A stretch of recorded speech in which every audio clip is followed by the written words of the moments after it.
Assalamualaikum warahmatullahi wabarakatuh. Halo semuanya, semoga selalu sehat-sehat di rumah ya. Hari ini kita akan membahas tentang percabangan pada pemrograman Java.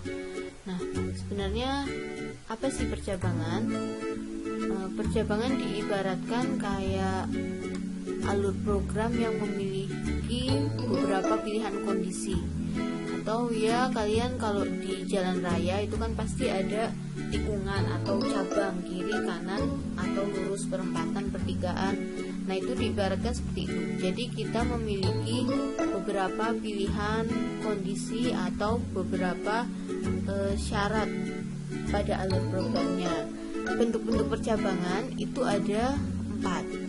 Yang pertama percabangan satu kondisi, percabangan dua kondisi, percabangan lebih dari 2 kondisi, dan yang terakhir percabangan bersarang. Yang pertama percabangan satu kondisi.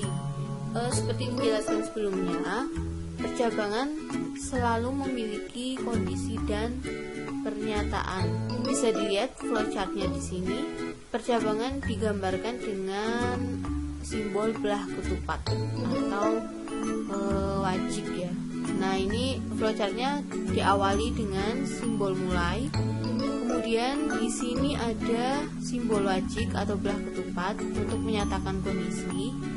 Jika benar, maka dia akan menjalankan pernyataan satu atau pernyataan yang akan dijalankan. Tapi jika false atau salah, maka dia akan selesai. Itulah percabangan satu kondisi. Jadi dalam percabangan satu kondisi hanya akan ada satu kondisi dan satu pernyataan. Bentuk umumnya seperti ini. If kondisi 1, then pernyataan 1. Biar lebih jelas kita ke contohnya aja ya. Contohnya seperti ini. Ada kasus si Joni ini mau menyewa motor dengan batas sewa 14 hari. Karena masih memerlukan motor, Joni melebihi batas sewa motor tersebut. Akhirnya Joni harus membayar denda 5.000 per hari. Bisa dilihat flowchartnya. Di sini diawali dengan mulai, kemudian ada pelanggan menyewa motor. Di sini baru ada percabangan atau pemilihan kondisi. Dia terlambat mengembalikan atau tidak. Kalau true atau kalau iya, maka dilihat alur panahnya, dia akan dikenakan denda 5.000 per hari. Tapi jika false atau tidak, maka alurnya dia akan langsung membayar tarif sewa. Kemudian selesai. Di sini analisisnya, dalam kondisi normal seharusnya Joni mengembalikan motor dalam waktu 14 hari dan membayar biaya sewa dengan tarif normal. Namun karena ada kondisi lain, maka Joni harus membayar denda. Jadi percabangan satu kondisi itu kan cuma ada satu cabang atau satu kondisi. Di sini kalau Joni nggak terlambat mengembalikan motor, ya dia nggak kena denda. Hanya ada satu kondisi itu. Tapi kalau dia terlambat mengembalikan motor, dia dikenakan denda 5.000 per hari. Nah, sekarang kita akan mencoba menuangkan flowchart ini ke dalam pemrograman Java. Nah, kita buka dulu netbee-nya ya. Pada studi kasus percabangan satu kondisi yang tadi, jika dituliskan dalam pemrograman Java akan jadi seperti ini programnya. Di sini kita menggunakan tipe data integer, kemudian variabel lama sewa. Bagian ini itu penjabaran dari input scanner, atau kita di sini menggunakan input scanner untuk memasukkan inputan menggunakan keyboard. Untuk memasukkan lama sewanya, nanti kan kita mengetikkan pakai keyboard tuh. Nah, kita pakai input scanner. Inti dari pemrograman percabangannya ada di bagian ini. Di sini dituliskan if lama sewa lebih besar 14. Di sini maksudnya jika lama sewanya lebih besar 14 hari, maka apa sih yang akan dilakukan? Apa perintah yang akan dilakukan? Perintah yang akan dilakukan yaitu akan muncul pesan kamu kena denda karena melebihi batas sewa. Kemudian di sini akan dihitung juga terlambatnya berapa hari. Lama sewa dikurangi 14. Kemudian dendanya berapa? Dihitung dari 5.000 dikali terlambatnya berapa hari. Kemudian akan dihitung juga bayar sewanya berapa. Nah, tarifnya di sini dimisalkan 70.000 ditambah denda yang dikenakan. Jadi di sini akan dihitung total bayarnya berapa. Setelah itu akan muncul pesan juga sistem outprint, denda kamu sekian, total bayar sewanya sekian. Nah, coba kita jalankan programnya. Di sini sudah muncul outputnya. Nah, kita disuruh memasukkan lama sewa. Misal kita baru terlambat 3 hari, berarti 17.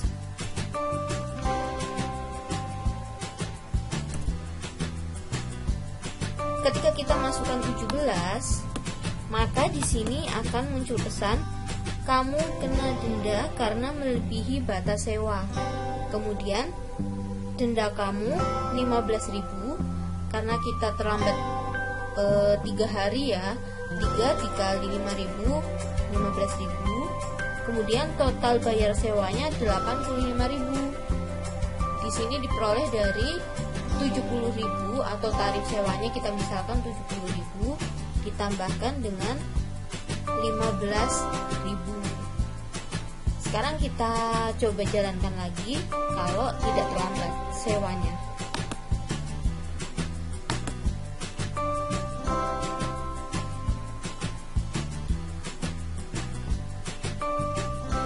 Masukkan lama sewa, kita masukkan 10. Baru 10 hari nih, batas sewanya kan 14 hari. Nah, di sini tidak akan muncul pesan apa-apa karena percabangan satu kondisi ya seperti itu, cuma ada satu kondisi aja. Jadi kalau dia terlambat mengembalikan, ya dia kena denda. Kalau enggak, ya dia tidak akan dimunculkan pesan apa-apa. Oke, itu untuk percabangan satu kondisi. Kita lanjut ke percabangan dua kondisi ya.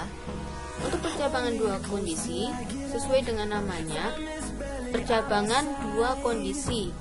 Di situ terdapat dua kondisi dan dua pernyataan, atau kita ada dua pilihan menyeleksi dua kondisi. Untuk bentuk umumnya, if kondisi 1 dan pernyataan 1, else kondisi 2 dan pernyataan 2. Jadi kalau yang satu kondisi tadi kita hanya ada if, kalau dua kondisi kita ada if, else. Untuk contoh kasusnya, ada kasus untuk menentukan bilangan ganjil atau genap. Kondisinya yaitu jika X mod 2, mod itu sisa hasil bagi ya. Jika X dibagi 2 itu 0, maka dia bilangan genap karena dibagi 2 habis. Namun jika X mod 2 tidak sama dengan 0, maka dia bilangan ganjil. Kita lihat flowchartnya di sini. Diawali dengan mulai, kemudian masukkan bilangannya, bilangan X-nya berapa. Nah, kalau bilangan tersebut dibagi 2 sama dengan 0 atau sisa hasil baginya 0, jika iya, maka alurnya dia akan dianggap sebagai bilangan genap. Kemudian dilihat panahnya di sini, dia akan ditampilkan bahwa dia bilangan genap. Lalu selesai. Nah, jika tidak, jika X dibagi 2 di sisa hasil baginya tidak 0, maka dia akan dianggap sebagai bilangan ganjil. Kemudian akan ditampilkan dan selesai. Itu alur flowchartnya untuk program menentukan bilangan ganjil atau genap. Langsung aja kita terapkan lagi di NetBeans. Untuk percabangan dua kondisi atau program menentukan bilangan ganjil dan genap, seperti inilah jika dituangkan ke program Java pada NetBeans. Kita menggunakan tipe data integer, kemudian variabelnya namanya bilangan, kemudian ini kita pakai input scanner untuk memasukkan bilangannya. Percabangannya ada pada bagian ini. If bilangan %2 sama dengan 0, di sini jika bilangan %2 itu adalah simbol atau operator untuk mod atau sisa hasil bagi. Jika bilangan dibagi 2 sisa hasil baginya 0, maka perintah yang akan dilakukan atau tindakan yang akan dilakukan yaitu menampilkan bahwa dia adalah bilangan genap. Else atau selain itu, maka akan ditampilkan bahwa dia bilangan ganjil. Jadi untuk dua kondisi di sini ada if dan ada else. Seperti ini strukturnya ya. Jadi if, kemudian kondisi pertamanya yaitu bilangan %2 sama dengan 0 atau bilangan dibagi 2 sisa hasil baginya 0. Maka kalau sisa hasil baginya 0, dia akan dianggap bilangan genap. Else, selain itu, maka dia bilangan ganjil. Jadi hanya ada dua pilihan, kondisi yang pada if, kemudian else yang selain itu. Sekarang kita coba run ya, kita jalankan programnya. Nah, setelah kita run, di sini kita disuruh memasukkan bilangan bulat. Misal kita masukkan 7, tentunya di situ akan muncul keterangan bahwa 7 adalah bilangan ganjil. Sekarang kita coba untuk yang genap ya. Kita disuruh masukkan bilangan, kita masukkan 12. Di situ ada keterangan bahwa 12 adalah bilangan genap. Jadi hanya ada dua pilihan, kalau tidak genap yaitu ganjil. Lanjut ke percabangan lebih dari dua kondisi. Percabangan lebih dari dua kondisi sesuai dengan namanya yaitu memiliki kondisi lebih dari dua atau pilihan lebih dari dua. Nah, jumlah pernyataannya sama dengan kondisinya. Jadi kalau pernyataannya 3 ya berarti ada 3 kondisi. Kalau 4 ya berarti ada 4 kondisi di situ. Bentuk umumnya bisa dilihat ada if kondisi 1, dan pernyataan 1, else if kondisi 2, dan pernyataan 2, else if kondisi 3, dan pernyataan 3, else kondisi 4, dan pernyataan 4. Jadi untuk percabangan lebih dari dua kondisi tidak hanya ada if else, tapi ada if, else if, kemudian untuk pilihan terakhir ada else. Bentuk umumnya seperti ini. Kita ke contoh kasusnya. Di sini ada kasus untuk menggolongkan seseorang termasuk balita, anak-anak, remaja, atau dewasa berdasarkan usianya atau umurnya. Ini bisa dilihat tabelnya. Umur 0 sampai 5 itu dianggap balita, umur 6 sampai 12 anak-anak, umur 13 sampai 18 remaja, dan di atas 18 itu dewasa. Udah dewasa kalau di atas 18 tahun ya. Ini flowchartnya. Diawali dengan mulai, kemudian cek umur di sini. Nah, kemudian masuk ke percabangannya. Seperti biasa ini bentuknya wajik atau belah ketupat. Jika umurnya 0 sampai 5, kalau iya, dia alurnya panah ke sini, maka dia balita. Kemudian cetak status, kemudian selesai. Jika tidak, dia alurnya ke sini, akan ada pertanyaan lagi atau akan ada kondisi lagi. Apakah umurnya 6 sampai 12 tahun? Jika iya, dia anak-anak, kemudian cetak status dan selesai. Jika tidak, maka dia akan masuk ke kondisi ketiga, usia 13 sampai 18. Jika iya, maka dia dalam kategori remaja. Kemudian cetak status, selesai. Jika tidak, maka dia akan masuk ke kondisi yang keempat. Kemudian jika iya, dia dianggap sebagai dewasa, cetak status, kemudian selesai. Jadi untuk pemrograman itu dijalankannya baris per baris.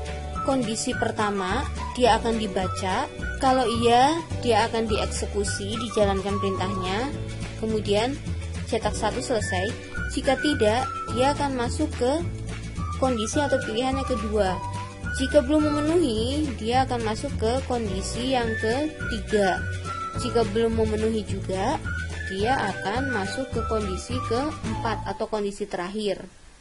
Setelah itu baru cetak status, selesai. Seperti itu alur membaca programnya. Jadi dari baris per baris, dari kondisi 1 dibaca dulu, kondisi 2, 3, 4, kalau belum memenuhi baru kondisi yang terakhir atau else. Kita masuk ke NetBeans-nya ya untuk membuat program penggolongan usia ini. Untuk program penggolongan usia, jika diterapkan if else-nya atau diterapkan ke bahasa pemrograman Java, kita pakai tipe data integer, variabel umur, kemudian seperti biasa pakai input scanner untuk memasukkan umurnya. Nah, ini percabangan lebih dari 2 kondisinya. Kalau di contoh ini berarti ada 4 kondisi. Kondisi pertama 0 sampai 5, kondisi kedua 6 sampai 12, kondisi ketiga 13 sampai 18, dan kondisi terakhir di atas 18 tahun. Di sini if umur lebih besar sama dengan 0 dan umur kurang dari sama dengan 5, di sini pakai dan atau and ya, karena untuk memberi range atau memberi batasan dari 0 sampai 5. Di sini umur lebih besar dari 0 dan umur kurang dari 5. Ini berarti antara 0 sampai 5. Nah, kalau 0 sampai 5 umurnya, maka yang akan dijalankan yaitu pernyataannya yaitu sistem out print kamu masih balita. Kemudian untuk kondisi yang kedua, di sini pakai else if. Else if umur lebih besar sama dengan 6 dan umur kurang dari sama dengan 12, maka yang akan dijalankan yaitu kamu anak-anak. Untuk kondisi yang ketiga masih pakai else if, umur lebih besar sama dengan 13 dan umur kurang dari sama dengan 18. Jika masuk range umur ini, maka yang akan dijalankan yaitu sistem out print kamu masuk usia labil atau remaja. Masuk kondisi keempat, else, maka yang akan dijalankan yaitu dia akan mencetak atau akan menampilkan kamu sudah dewasa bro. Nah, untuk else ini yaitu pilihan terakhir atau selain itu. Jadi tidak ada kondisi di sini. Satu-satunya pilihan terakhir ya udah dewasa, karena pilihan terakhir di atas 18 termasuk dewasa. Oke, sekarang kita run ya. Di sini kita disuruh memasukkan umur. Masukkan umur kamu. Misalnya kita ambil contoh 15. Di sini akan muncul kamu masuk usia labil karena dia 15 tahun, masuknya ke kategori remaja.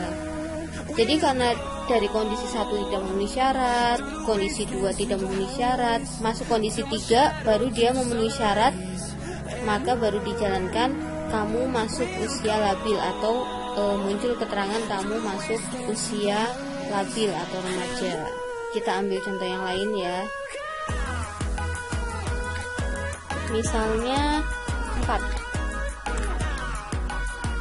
Nah, ketika kita masukkan 4, maka akan muncul kamu masih balita karena dia dalam kategori balita. Oke, itu tadi contoh untuk percabangan lebih dari 2 kondisi. Next, terakhir ada percabangan bersarang. Percabangan bersarang ini disebut juga percabangan di dalam percabangan. Jadi di dalam percabangan ada percabangan lagi. Nah, bingung nggak tuh? Ini bentuk umumnya seperti ini. Jadi sebenarnya ini ada 2 kondisi. Cuma di dalam kondisi pertama dia ada anaknya, ada cabangnya lagi di dalam, ada percabangan lagi. Kondisi 1.1 dan 1.2.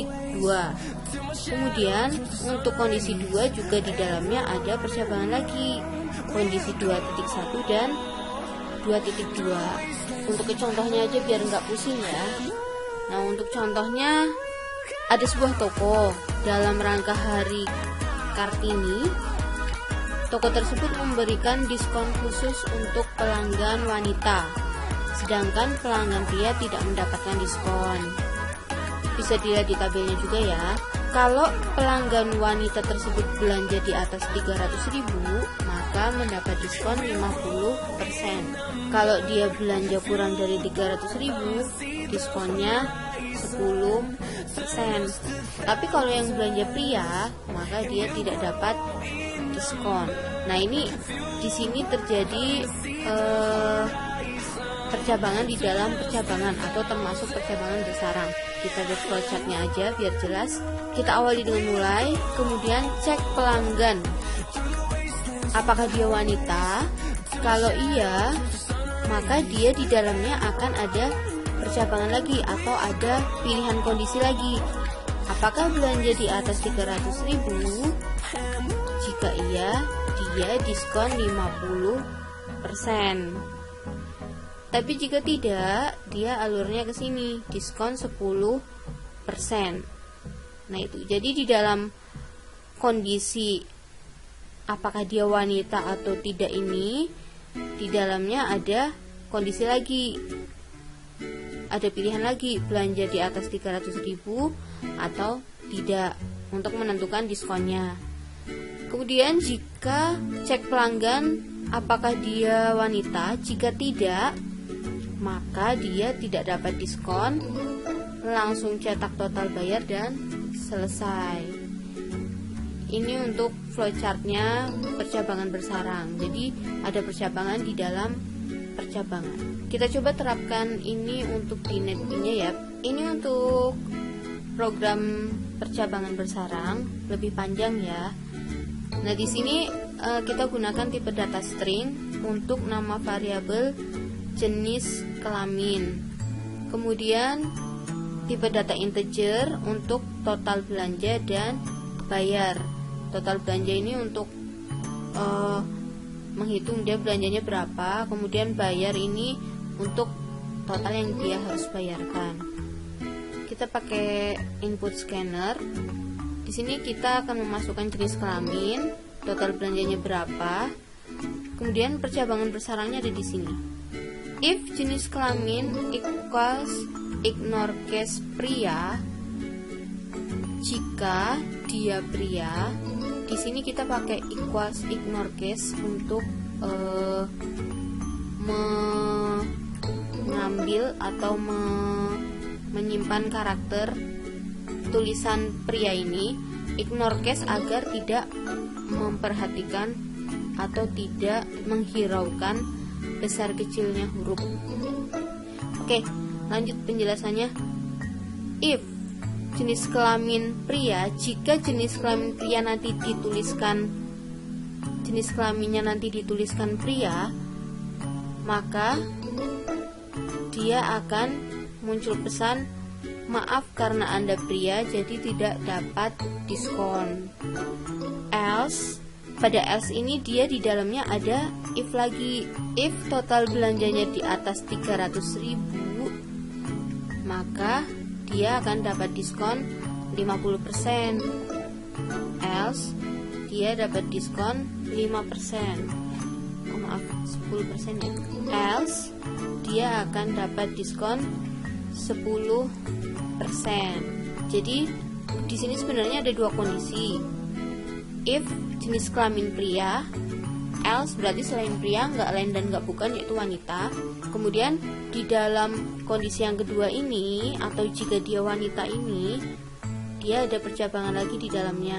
If total belanja 300.000, kalau si wanita ini belanja di atas 300.000, maka dapat diskon 50%. Ini bayar, ada rumus untuk menghitung potongan diskonnya ya.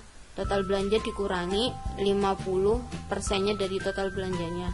Else dapat diskon 10%. Kemudian akan dimunculkan total belanja kamu berapa, kamu harus bayar berapa. Oke, kitaran. Setelah kitaran akan muncul jenis kelamin. Kita disuruh memasukkan jenis kelamin. Nah, tadi kalau kita pakai equal saja, maka harus benar-benar sesuai. Pria berarti tulisannya P-nya besar seperti ini, baru dia terdeteksi. Tapi karena kita pakai equals ignore case, maka nggak masalah, P-nya besar, P kecil, dia tetap dianggap pria. Mudah-mudahan bisa dipahami ya penjelasannya ya. Kemudian kita disuruh memasukkan total belanja, misalnya 250.000. Nah, dia akan muncul pesan, maaf karena Anda pria, jadi Anda tidak dapat diskon. Total belanja kamu 250.000, kamu harus bayar 250.000. Sekarang kita run lagi. Kalau dia wanita, kita masukkan jenis kelamin wanita, total belanjanya 250. Nah, karena dia wanita dan dia belanjanya 250, berarti kan masih di bawah 300.000 tuh. Jadi dia dapat diskonnya 10%. Total belanja kamu 250.000, kamu harus bayar 225.000 karena sudah ada potongan 10%. Itu untuk percabangan bersarang. Jadi percabangan di dalam percabangan. Oke, mungkin cukup segini aja penjelasan tentang percabangan. Mudah-mudahan penjelasannya bisa dipahami dan bisa diterapkan untuk program-program atau proyek-proyek kalian ke depan. Kita akhiri dulu. Assalamualaikum.